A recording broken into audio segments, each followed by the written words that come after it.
Hello everyone, स्वागत है आप सभी का मेरे यूट्यूब चैनल पे। आज हम पढ़ेंगे एंटी डिफेक्शन लॉ के बारे में।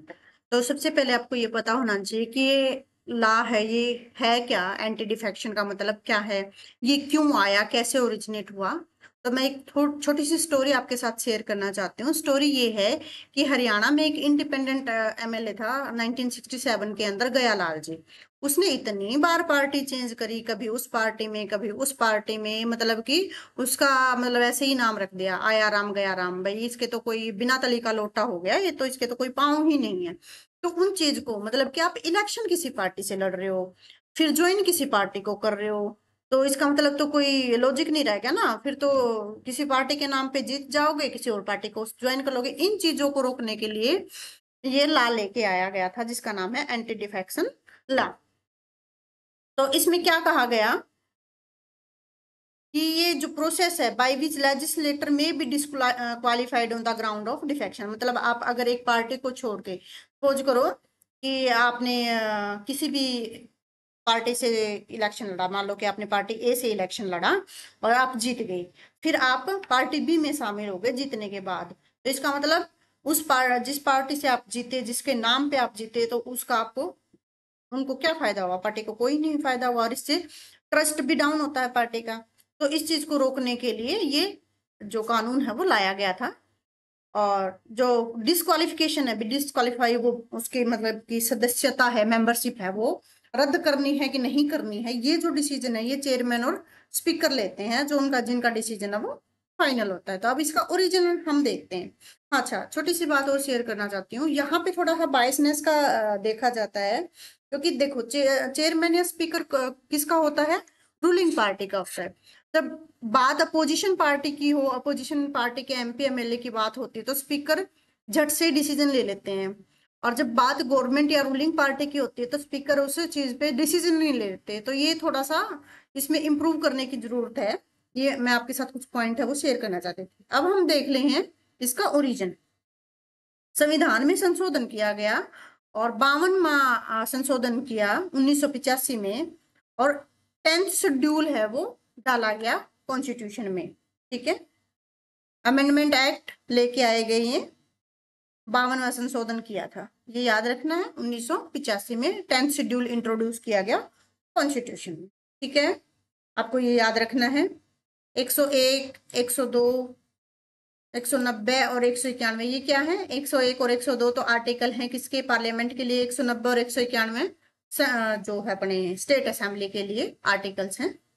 अब फीचर्स देख लेते हैं क्या है इसके। ग्राउंड फॉर डिस्क्वालिफिकेशन क्या होना चाहिए, ये legislator lose membership if they, मतलब कि कोई लेजिस्लेटर है, चाहे वो मेंबर ऑफ पार्लियामेंट मतलब एमपी हो, चाहे मेंबर ऑफ लेजिस्लेटिव असेंबली मतलब किसी स्टेट का एमएलए हो, तो कब लूज कर देगा वो अपनी membership, register from resign from they party, अगर वो अपनी पार्टी से रिजाइन कर देगा तो उसको डिस्क्वालीफाई किया जाएगा।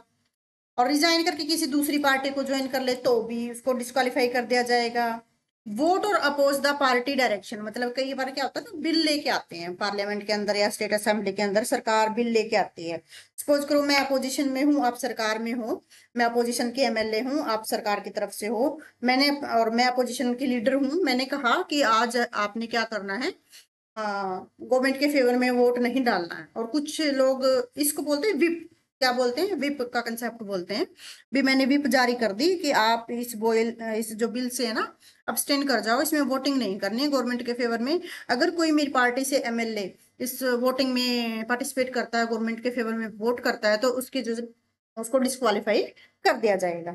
ठीक है, मतलब कि पार्टी से रिजाइन दे देते हो आप, या कोई दूसरी पार्टी ज्वाइन कर लेते हो, या फिर आप विप के अगेंस्ट काम करते हो, तो आपकी मेंबरशिप है वो जा सकती है। अगर हम बात करें निर्दलीय विधायक की या सांसद की, वो अगर किसी पार्टी को ज्वाइन कर लेंगे तो उनकी मेंबरशिप चली जाएगी। अगर हम बात करें नॉमिनेटर, जो नॉमिनेट भी करते हैं ना, राष्ट्रपति हमारे कुछ मेंबर्स को नॉमिनेट भी करता है, स्टेट में गवर्नर नॉमिनेट करता है, अगर वो 6 महीने के अंदर, 6 महीने के बाद, if they join political party 6 month after becoming a legislator, तो भी उसकी डिस्क्वालिफिकेशन हो जाएगी। ठीक है, मतलब मेरे को नॉमिनेट किया गया कि आपको सांसद बनाया जाता है, विधायक बनाया जाता है, तो क्या होगा कि अगर 6 महीने बाद मैं कोई पार्टी ज्वाइन कर लूंगी तो मेरी मेंबरशिप चली जाएगी। इसकी जो एक्सेप्शंस है वो देख लो। अब यहाँ पे जो ऊपर मैंने बात बताई, ये एक सिंगल पर्सन की बात हुई, मैं एक इंडिविजुअल जा रहा है। अब ये है कि party can merge if 2/3 of legislator consent, मतलब कि एक भाग जाए कोई बात नहीं, एक भाग जाए तो हम सजा देंगे, और पूरे 2/3 2/3 पार्टी भाग जाए तो हम सजा नहीं देंगे। ठीक है, इसको पार्टी मर्जर बोला। ये सबसे खतरनाक कॉन्सेप्ट आपने पीछे पढ़ा होगा ना, महाराष्ट्र और कर्नाटक में सरकारें गिराएगी बहुत सारे, या आप न्यूज में पढ़ते हो कि आज इतने सारे एमएलए हैं वो होटल में रिजॉर्ट में ठहराया गया है, उनके फोन ले लिए गए हैं, मूवीज में भी आप लोग देखते होगे।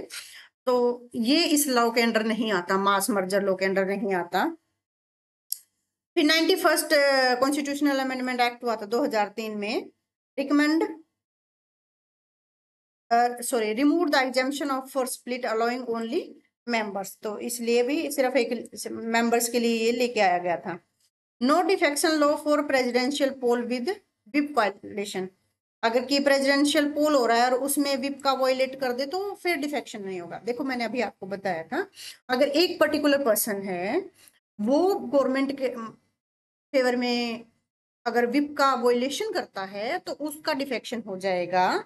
लेकिन अगर प्रेसिडेंट का इलेक्शन हो रहा है उसके लिए आप विप वोलेट करते हो तो आपको डिफेक्शन आपका नहीं होगा, आपकी सदस्यता रद्द नहीं होगी। Presiding officer exempt if they quit और रिज्वाइन आफ्टर देयर, जो प्रिजाइडिंग ऑफिसर है उनको भी एग्जेम्प्ट किया गया है। अब इसका सिग्निफिकेंस क्या है? Allow party members without disqualifying members, allow party merger without disqualifying the members.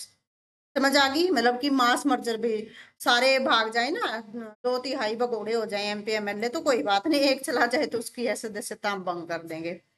Makes legislator accountable for their conduct, मतलब कि आपको जिम्मेवारी दी जाती है कि आप ऐसा बिहेवियर नहीं करोगे, जनता ने आपको चुन के भेजा है किसी एक पर्टिकुलर पार्टी से या इंडिपेंडेंट बना के भेजा है तो आप उनका ट्रस्ट बनाए रखोगे। इंश्योर पार्टी स्टेबिलिटी, ओबीसी बात है यार, जब मुझे ये पता ही नहीं होगा कि मेरा एमपी कब भाग जाएगा, विधायक कब भाग जाएगा, तो मुझे तो ट्रस्ट नहीं होगा मैं किसको सीट दूं, मतलब किसको टिकट दूं ना दूं, और पार्टी के अंदर स्टेबिलिटी बनी रहे उस चीज को ध्यान में रखते हुए लेके आया गया था। इंश्योर पार्टी डिसिप्लिन, मतलब कोई मैं विप वगैरह जारी करती हूँ तो मेरी बात अगर माने तो इससे क्या होता है, पार्टी के अंदर एक डिसिप्लिन बना रहता है। प्रिवेंट डिफेक्शन फॉर ऑफिस और मटेरियल गेन, मतलब कि आप क्या नहीं कर सकते, लालच में आके पार्टी छोड़ नहीं सकते। ठीक है, कि आपको थोड़ी सी मोह माया से दूर रखा जाता है। डेमोक्रेसी का कंसेप्ट मेंटेन किया जाता है और करप्शन से बचने के लिए, आपको पता ना, कहते हैं कि एमएलए तोड़ दो, एमएलए बिकते हैं ना, एमएलए एमपी बिकते हैं 2-2 2.5-2.5 3-3 करोड़ 10-10 करोड़ 12-12 20-20 करोड़ पता नहीं कितने कितने में बिकते हैं। तो उस चीज को रोकने के लिए किया गया था, लेकिन अब ये उल्टा हो गया। उल्टा ऐसे हो गया ना, 2/3 को तो एग्जेम्प्ट कर दिया। भाई आपने कानून ऐसा बनाना था, चाहे एक जाए चाहे 10 जाए चाहे 2/3 जाए चाहे 4/3 जाए, तो उसको तो डिफेक्शन मांगने ही मानेंगे। लेकिन ये लूप होल ऐसे बनाते हैं कानून में, मुझे समझ नहीं आता कि कैसे कानून बनाते हैं।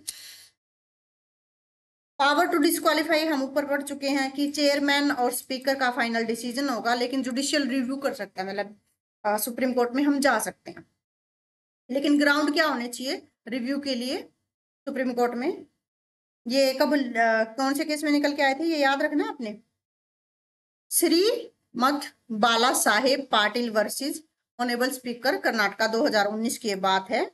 और इसमें क्या कहा गया, वायलेट कॉन्स्टिट्यूशनल मैंडेट करा हो, अगर उसने मेलाफाइड कोई इंटेंट और डिसीजन प्रिजर्व रखा हुआ हो, मतलब डिसीजन दे ना रहा हो स्पीकर, और नेचुरल जस्टिस का कंसेप्ट फॉलो ना किया हो, मतलब कि एक की बात सुन ली दूसरे की सुनी ही नहीं, इसको बोलते हैं नेचुरल जस्टिस, मतलब कि दोनों को सुनो आप, ऐसा नहीं भी एक की बात सुन के आपने फैसला ले लिया।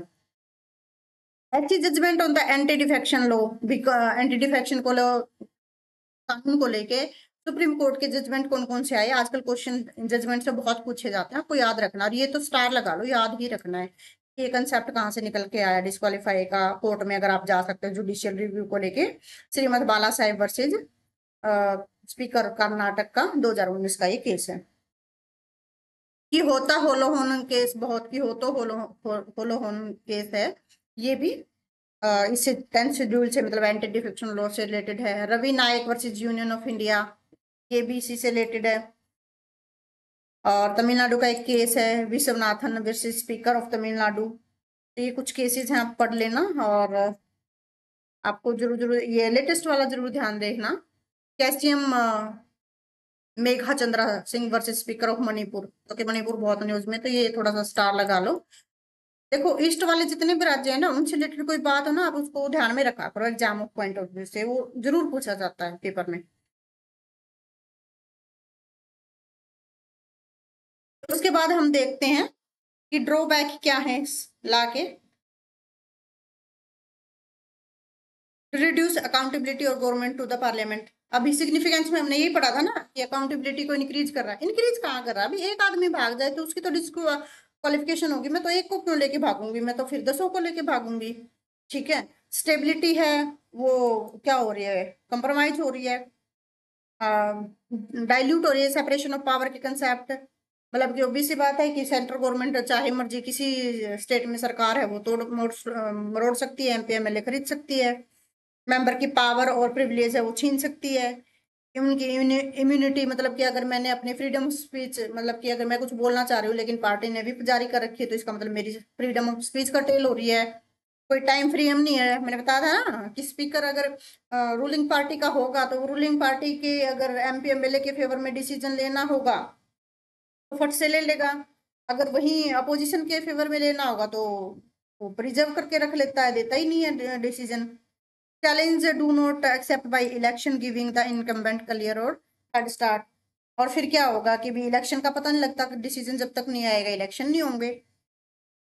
ओवरकमिंग ड्रॉबैक क्या है? Disqualification should apply only for resignation और डिफाइंग विप भी। अगर रेजिग्नेशन दे रहा है तो होनी चाहिए, या विप को डिफाइन कर मानने से इनकार कर रहा है तो होनी चाहिए। प्रेसिडेंट और governor should act on EC advice for disqualification. Disqualification अगर करना है तो किस पे करना चाहिए? हमें इलेक्शन कमीशन की सलाह लेनी चाहिए, ना कि और सिर्फ सोल डिसीजन है वो स्पीकर या चेयरपर्सन का हो। Political party issue whip only the government at risk. Government risk पे हो तभी आपको क्या करना है, विप जारी करनी है पॉलिटिकल पार्टी को। और कि बाइंडिंग नेचर का होना चाहिए, बाइंडिंग एडवाइस होनी चाहिए इसी की। Remove 10th schedule exemption for party split. और ये मैंने आपको बताया था ना, अगर 2/3 भी लेके भाग रहे हो, सबसे बड़ा तो गुनाह वही है ना, तो उसके ऊपर भी एक्शन लेना चाहिए। तो बहुत बहुत बहुत बहुत बहुत ज्यादा इंपॉर्टेंट है ये एंटी डिफेक्शन लॉ का कंसेप्ट। आप इसको जरूर देखिएगा एक बार और लर्न करने की कोशिश कीजिएगा। आपको हो जाएंगे होपफुली लर्न सारी चीजें, इतना मुश्किल भी नहीं है। एंटी डिफेक्शन लॉ का कंसेप्ट कब आया था ये आपको ध्यान में रखना है। मैंने बताया था ना 1967 में एक एमएलए था जिसका नाम था गयालाल, इलाहाबाद कॉन्स्टिट्यूएंसी से, हरियाणा से।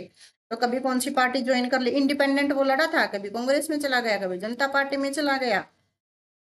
ठीक है। तो इस चीज को रोकने के लिए ये चीज लेके आई गई थी। तो कौन सा अमेंडमेंट हुआ था? 52वां संविधान में संशोधन किया गया था। ठीक है। कौन सा संशोधन? 52वां। कब किया गया था? 1985 में किया गया था। आई थिंक ये जब राजीव गांधी जी की गवर्नमेंट थी उस टाइम ये चीजें की गई थी। और आर्टिकल इससे रिलेटेड 101, 102, 190, 191 किसका डिसीजन सोल है, कब ये मतलब जुडिशियल रिव्यू के लिए पुट किया गया, उस केस का नाम श्री मंथ बाला साहेब पाटिल वर्सेस ये। और ये की तो होलन केस, रवि नायक वर्सेस ये सारे केसेस हैं, आपको याद रखने हैं। ओके। आपको ये लेक्चर कैसा लगा मुझे कमेंट सेक्शन में जरूर बताइएगा, और आगे आपको किस चीज पे चाहिए वीडियो तो वो भी जरूर बताइए।